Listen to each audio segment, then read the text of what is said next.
Olá, apaixonados pelo terror. Estamos na véspera do Natal de 2023 e o Porta dos Pesadelos já divulgou as terríveis histórias de terror natalinas. Mas se você pensa que acabou, se enganou. Hoje vamos apresentar 6 histórias de terror que aconteceram no Réveillon. Nossa equipe agradece a todos que se inscreveram, curtiram, compartilharam e comentaram nossos vídeos e nos comprometemos a trazer muito mais em 2024. Desejamos que o ano novo de vocês seja repleto de realizações e, como não poderia deixar de ser, com muitas histórias de terror. Porta dos Pesadelos apresenta 6 histórias de terror no Réveillon. História 1. O Réveillon Macabro. Após mudar para um apartamento próximo da faculdade, comecei a beber muito mais do que fazia no ensino médio. Isso me transformou. Durante as férias de inverno, voltei para a casa dos meus pais para passar as festas com minha família. O ano novo estava se tornando uma data que eu esperava, pois envolvia muita festa com pessoas da minha idade. Era véspera de ano novo, meus pais estavam em uma festa de amigos e eu tinha meus 2 melhores amigos, o André e o Jorge. Eles eram realmente meus parceiros de festas Natal, já que não tínhamos muitos outros amigos que gostavam de sair. Chamei-os para beber e passar o tempo enquanto planejamos nossa noite. Aparentemente, André estava conversando com uma garota que o convidou para uma festa do outro lado da cidade. Ela disse que poderíamos ir também. Esse era o plano. Tomamos alguns shots de rum, depois algumas latas de cerveja cada um, e todos estávamos bem bêbados. André chamou um Uber para o endereço que a garota deu e dividimos o custo entre nós 3. Quando o motorista do Uber nos deixou em frente a um prédio com aparência de depósito, ficamos confusos. André conferiu o endereço e todos confirmamos em nossos celulares que aquele prédio era o que aparecia no endereço. Antes de deixar o motorista do Uber partir, André confirmou com a garota que era de fato aquele prédio e não uma casa. Ela respondeu quase instantaneamente, confirmando. Então todos saímos do Uber e ele desapareceu lentamente pela rua. Fizemos piadas sobre não querer realmente entrar e pensar em chamar o Uber de volta, mas acabamos indo. Procuramos uma entrada e parecia haver uma pequena porta aberta com um cara grande ao lado. Nos aproximamos e perguntamos se aquilo era a festa. Ele acenou com a cabeça e apontou para a porta sem dizer uma palavra. Bastante suspeito. Entramos em um corredor estreito e escuro, seguindo uma única luz no teto no final do corredor. À medida que nos aproximávamos do som da música alta e vibrante, chegamos ao final do corredor e encontramos a abertura para o que suponho que deveria ser o piso da festa. Não era tão grande por dentro quanto por fora. Estava muito escuro, com a única iluminação vindo de algumas máquinas de luz estroboscópica baratas. Não havia uma multidão enorme, talvez 30 pessoas espalhadas pela área. Ninguém estava realmente dançando. Todos estavam meio que parados em seus próprios pequenos círculos. Muitas pessoas estavam apenas sentadas em cadeiras, sozinhas, nos olhando. A coisa mais estranha e desconcertante de todas, no entanto, era que não vimos nenhuma mulher. A música estava muito alta e era difícil conversar, então nos movemos para um canto mais distante dos alto-falantes e das multidões. Gritei para André ligar para aquela garota e perguntar onde ela estava. Ela respondeu dizendo que estava na seção de trás, logo além das portas duplas, e pediu para nos encontrar lá. Isso não parecia certo, e eu disse a ele que apenas daremos uma olhada lá atrás e sairíamos se necessário. Ela não está lá. André liderou o caminho, seguindo as instruções dessa garota. Passamos por essas 2 portas seguradas por calços de porta para este corredor estreito e fracamente iluminado, com várias portas. Enquanto caminhávamos, alguém rapidamente apareceu em uma das salas e sussurrou algo no ouvido de André. Ele continuava dizendo, "O quê?", parecendo muito confuso. Então ele se virou para nós e acenou com a mão, dizendo, "Vamos sair daqui." Não questionamos. Ao voltarmos pelo pequeno salão de dança principal, percebi que estávamos sendo observados novamente. Um cara grande em uma das portas tentou nos parar por alguma razão, mas simplesmente passamos por ele e voltamos pelo corredor por onde viemos. Percebemos que ele estava nos seguindo. E finalmente André gritou, "Corram!" e começou a correr pelo corredor. Foi quando eu soube que a situação era séria. Nós o seguimos e o cara atrás de nós gritou o mais alto que pôde, "Ei, parem eles!" Provavelmente para o cara que estava na porta de entrada. No entanto, ele não fez muito esforço para nos impedir. Quando corremos de volta para fora da porta da frente, corremos para fora do pequeno estacionamento até a estrada principal mais próxima, onde chamamos Uber novamente. André explicou que o cara no corredor sussurrou no ouvido dele para sair de lá antes da meia-noite, pois eles planejavam prender todos lá dentro. André não fez mais perguntas. Basicamente, ele nos disse para sairmos dali o mais rápido possível. Isso nos levou a acreditar que a garota com quem ela estava conversando não existia. Era apenas algum tipo de armadilha para atrair vítimas desavisadas para o que estava prestes a acontecer naquele prédio naquela noite. Fizemos um relatório anônimo à polícia de que algo estava acontecendo lá naquela noite e que deveria ser investigado e fechado. Passamos a meia-noite naquele ano novo sentados na minha sala sozinhos. História 2. O Penetra. Meu nome é Lucas e isso aconteceu há 2 anos em uma festa de Ano Novo. Era véspera de Ano Novo e eu estava recebendo vários amigos na minha casa. Eu morava bem perto da cidade, em um bairro movimentado, em uma casa de 2 quartos e 2 andares. Na época eu morava lá há apenas alguns meses. A maioria dos meus amigos e das pessoas que convidei era do trabalho. Todos nós trabalhávamos para uma indústria farmacêutica, famosa por patrocinar a seleção brasileira de futebol, e a maioria de nós estava no mesmo departamento. Inicialmente seríamos apenas cerca de 5, mas logo pela empresa a palavra se espalhou e algumas outras pessoas pediram para vir. Eu disse que sim e estava animado porque achava que quanto mais pessoas, mais divertido seria. A maioria das pessoas iria trazer algo para comer ou beber, e então poderíamos compartilhar e jogar alguns jogos. Minha casa tinha mais espaço do que eu precisava, então achei que poderia arrumar tudo muito bem para todos. Quando a véspera de Ano Novo chegou, as pessoas começaram a aparecer por volta das 6 horas. Começou com meu melhor amigo, Fabiano Foca, e depois mais algumas pessoas chegaram.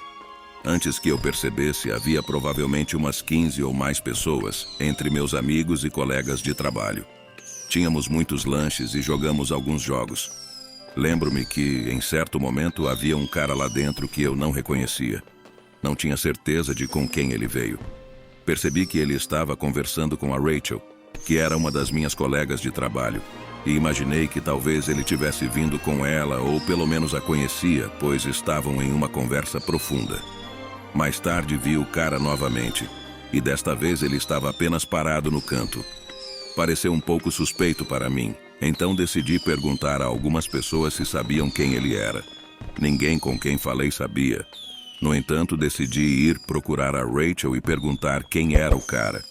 Quando a encontrei, ela estava na sala de jantar, sentada à mesa, conversando com outro colega de trabalho. Toquei no ombro dela e perguntei com quem ela tinha estado conversando.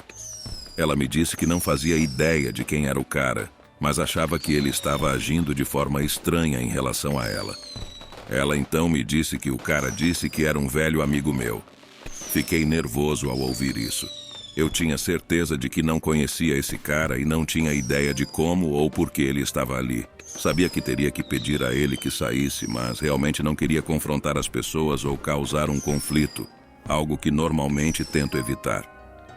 Voltei para a sala de estar e olhei para o mesmo canto onde o tinha visto parado, mas ele tinha sumido. Esperando que ele tivesse ido embora e me sentindo um pouco aliviado, fui até um dos meus amigos, Moisés, que estava por perto, e perguntei se o cara tinha ido embora. No entanto, ele me disse que o cara tinha subido as escadas. O sentimento de alívio foi embora imediatamente. Não havia motivo para o cara ir para cima. A festa toda estava embaixo, e eu tinha a sensação de que o cara não estava ali para nada bom. Encontrei Fabiano e contei a ele sobre o cara que tinha subido as escadas. Ele concordou em subir comigo para verificar, caso o cara fosse perigoso ou algo assim. Subimos juntos a escada e entramos no corredor escuro, que tinha 2 quartos, um banheiro e um armário. Imediatamente percebemos que a porta do quarto de hóspedes estava fechada e antes estava aberta. Bati na porta perguntando quem estava lá, tentando parecer confiante, mas provavelmente parecendo assustado. Ninguém respondeu. Voltamos os 2 para baixo, esperando que o cara voltasse e fosse embora. Decidi que, se ele não saísse dentro de 1 hora, chamaria a polícia. Neste ponto, já era bastante tarde, quase meia-noite. Permanecemos embaixo por um tempo, provavelmente mais de 1 hora. E depois da meia-noite, as pessoas começaram a sair. Fabiano ficou comigo para garantir que o cara fosse embora depois que todos os outros saíssem. E ficamos apenas eu, Fabiano e o homem misterioso.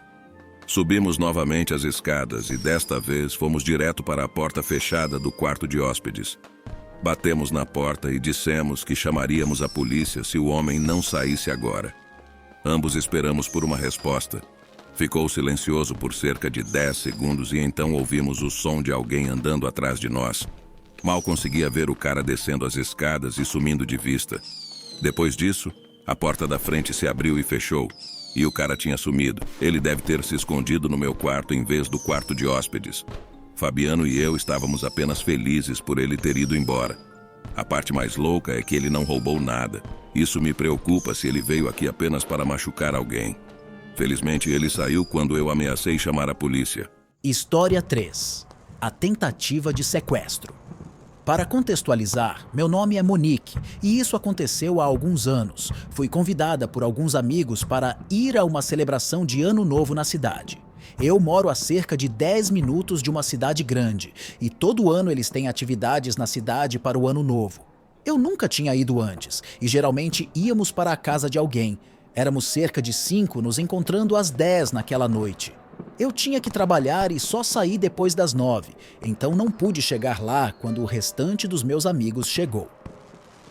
Quando cheguei à cidade, meus amigos haviam acabado de chegar e eles me disseram onde estavam. Infelizmente, sou sempre muito ruim com direções. Foi difícil encontrar uma vaga de estacionamento, mas finalmente consegui. Tive que estacionar a uma certa distância e quando finalmente estacionei, não estava tão familiarizada com aquela área específica. Saí do meu carro. Era um parque de aparência menor e eu sabia que teria que andar cerca de 8 quarteirões. Estava surpreendentemente escuro e silencioso quando comecei a andar. Depois de 2 ou 3 quarteirões, senti que estava indo na direção errada e fiquei um pouco confusa. Não estava vendo muitas pessoas e se estivesse indo na direção certa, provavelmente já deveria ter começado a vê-las. Peguei meu telefone, olhei para o mapa, mas ainda estava confusa enquanto estava parada ali olhando. Ouvi uma voz atrás de mim que me assustou e vi um cara parado lá. Ele era alto e estava com um casaco preto, parecia um pouco mais velho do que eu, e perguntou se eu estava indo para o evento de Ano Novo. Eu disse que sim. E ele me disse que estava indo para lá também. Isso me deixou feliz porque estava com dificuldade para entender as coisas. O cara começou a andar e eu o segui. Ele andou alguns metros na minha frente e fomos alguns quarteirões pela rua. No entanto, depois de alguns minutos, eu simplesmente senti que não estávamos indo na direção certa. Ainda não estava vendo muitas outras pessoas, mas continuei seguindo o cara. Andamos por mais 1 minuto ou algo assim, e então o homem diminuiu a velocidade e começou a andar ao meu lado. De repente, eu também diminuí a velocidade porque estava um pouco confusa sobre o que ele estava fazendo. Foi quando ele agarrou meu braço. Ao fazer isso, ele me empurrou para a direita, perto da rua, onde havia muitos carros estacionados na lateral da rua.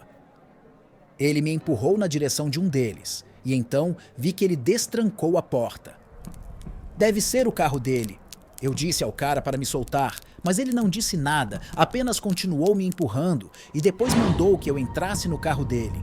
Eu estava tentando escapar e lutando com o homem. Ele estava começando a me dominar e havia aberto a porta do carro. Pensei por um momento que não seria capaz de escapar, mas de alguma forma, quando o chutei, ele afrouxou um pouco o aperto. Depois o chutei novamente e consegui me soltar o suficiente para empurrá-lo e começar a correr. Foi o que fiz. Ele correu atrás de mim.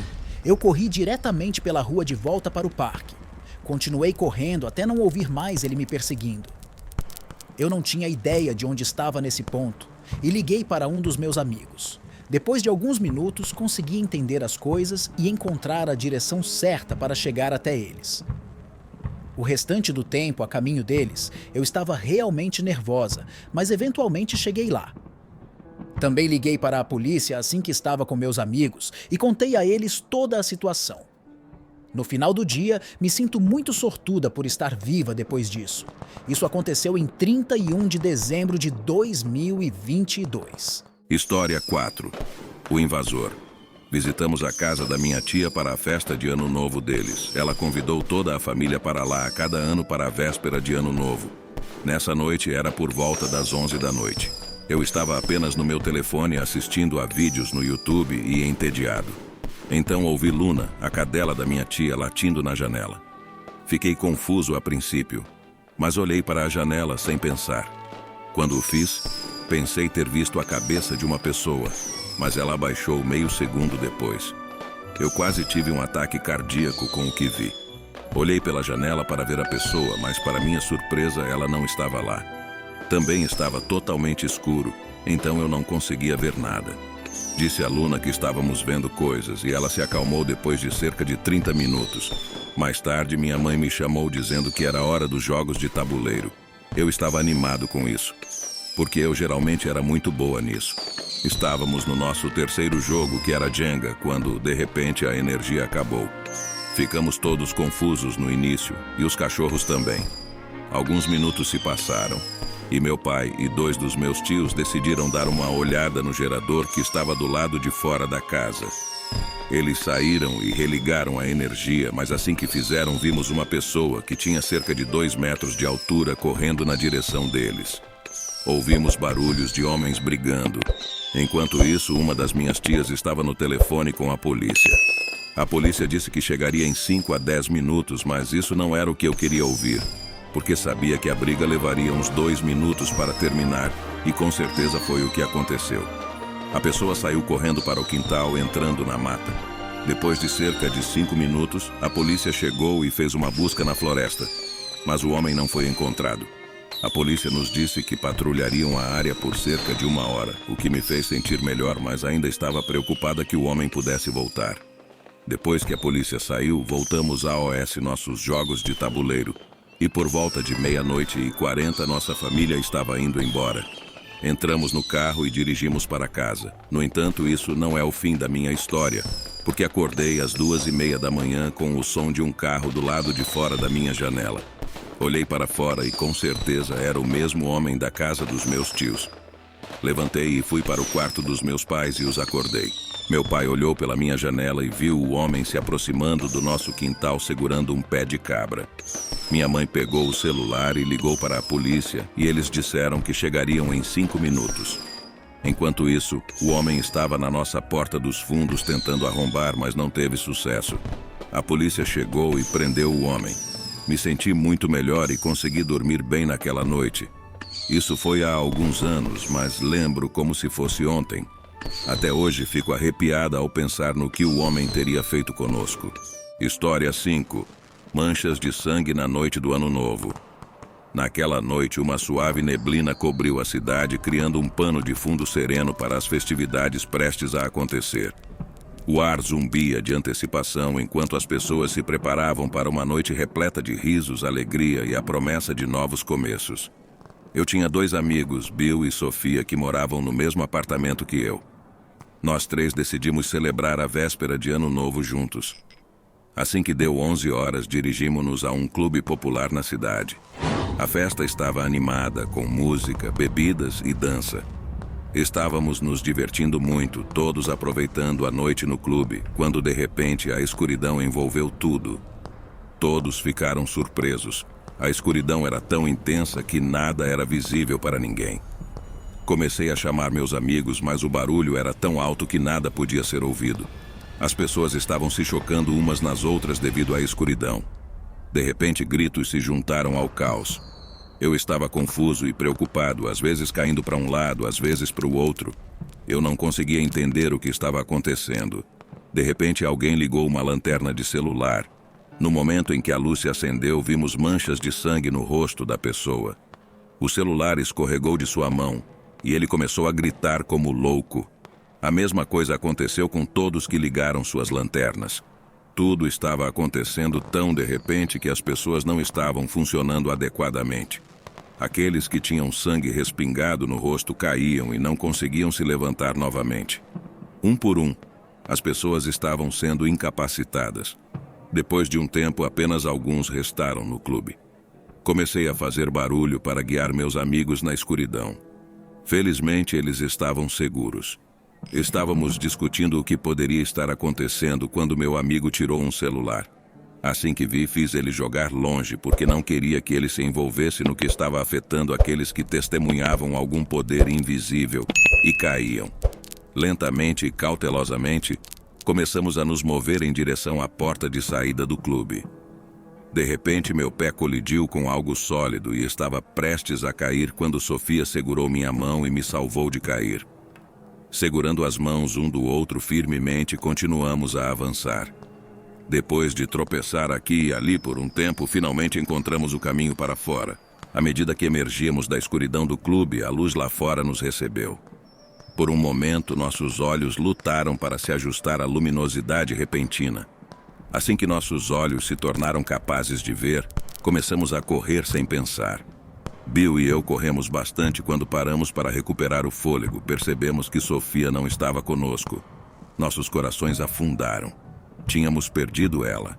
Parecia que tínhamos escapado por pouco do perigo, mas a um custo alto, perdendo alguém querido. Queríamos encontrar Sofia, mas o medo nos impediu.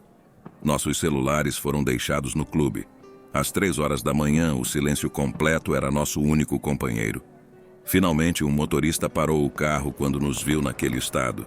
Depois de algumas perguntas, ele nos deu carona e nos deixou em sua casa. Não nos sentíamos seguros nem mesmo em nosso próprio apartamento. Para onde Sofia foi, essa pergunta nos atormentava. Na manhã seguinte, saímos para procurar por ela. Quando chegamos ao clube assombrado, meu coração deu um salto. Relatamos o desaparecimento de Sofia à polícia, mas nem ela nem os corpos das outras pessoas desaparecidas foram encontrados. Esse incidente ainda me assombra até hoje e aquela noite se tornou uma noite assombrada para mim e meus amigos na véspera de Ano Novo. Nunca a esqueceremos. História 6. Mortes misteriosas. À medida que o relógio batia meia-noite da noite de Ano Novo, diferentes cores de luzes pintavam o céu, iluminando-o com cores vibrantes enquanto os fogos de artifício começavam a lançar um brilho radiante. Pessoas de todas as idades, incluindo adolescentes, saíram de suas casas para aproveitar o espetáculo deslumbrante. 3 amigos, Tom, Sarah e Jake, decidiram dar as boas-vindas ao Ano Novo no topo de uma montanha alta. Eles trouxeram fogos de artifício e madeira para uma fogueira, prontos para criar memórias que durariam para sempre. O calor da fogueira os manteve aconchegantes na noite fria, e a excitação preenchia o ar enquanto eles comemoravam e desejavam uns aos outros um feliz Ano Novo. No meio da celebração, a natureza chamou, e Jake decidiu se afastar um pouco para encontrar um lugar tranquilo. Tom e Sarah continuaram a aproveitar as festividades, sem saber que algo sombrio se escondia nas sombras. Depois de um tempo, eles perceberam que Jake não tinha retornado. Preocupados, Tom e Sarah esperaram, esperando que ele emergisse da escuridão a qualquer momento. O tempo passou, mas não havia sinal do amigo deles. A ansiedade se infiltrou e eles decidiram procurá-lo na noite silenciosa. Seus passos ecoavam pela montanha. "Jake, onde você está?" Eles chamavam, mas só havia o vento uivante em resposta. O feixe de suas lanternas cortava a escuridão enquanto vasculhavam a área. Finalmente, depararam-se com uma visão horrível. O corpo sem vida de Jake pendurado em uma árvore. Choque e horror os dominaram enquanto tentavam dar sentido à cena arrepiante. Lágrimas surgiram nos olhos de Sarah e as mãos de Tom tremiam. A alegre celebração transformou-se em um pesadelo. Aterrorizados e tomados pela tristeza, agarraram-se um ao outro, lidando com a dura realidade da morte repentina de seu amigo. Perguntas pairavam no ar, mas não havia respostas. Enquanto permaneciam lá, lidando com o choque, um silêncio estranho pairou sobre a montanha. O medo os envolveu como uma sombra, mas eles sabiam que precisavam encontrar um caminho para descer e buscar ajuda. Com corações pesados, começaram a descer, assombrados pela imagem gravada em suas mentes. No entanto, a montanha reservava mais tragédias para eles. Ao se aproximarem de um riacho murmurante, Sarah de repente desapareceu da vista de Tom. O pânico se instalou e ele a chamou freneticamente, mas não houve resposta.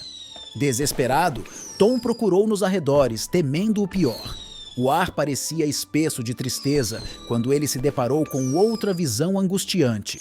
O corpo sem vida de Sarah à beira do riacho. O fluxo suave do riacho contrastava vividamente com a dura realidade da situação. Sobrecarregado pelo luto e pelo terror, Tom sentiu um arrepio percorrer sua espinha. Agora ele estava sozinho na montanha desolada, cercado pela escuridão e pelos ecos da tragédia. O peso da noite pesava sobre ele, enquanto lutava para compreender os eventos inexplicáveis. Com o coração pesado, Tom desceu a montanha sozinho, assombrado pelas memórias daquela fatídica véspera de Ano Novo. A alegre celebração se transformara em uma história de terror, deixando-o marcado para o resto da vida. A montanha, antes vibrante e animada, agora permanecia como testemunha silenciosa dos eventos inexplicáveis e aterrorizantes que se desenrolaram naquela noite.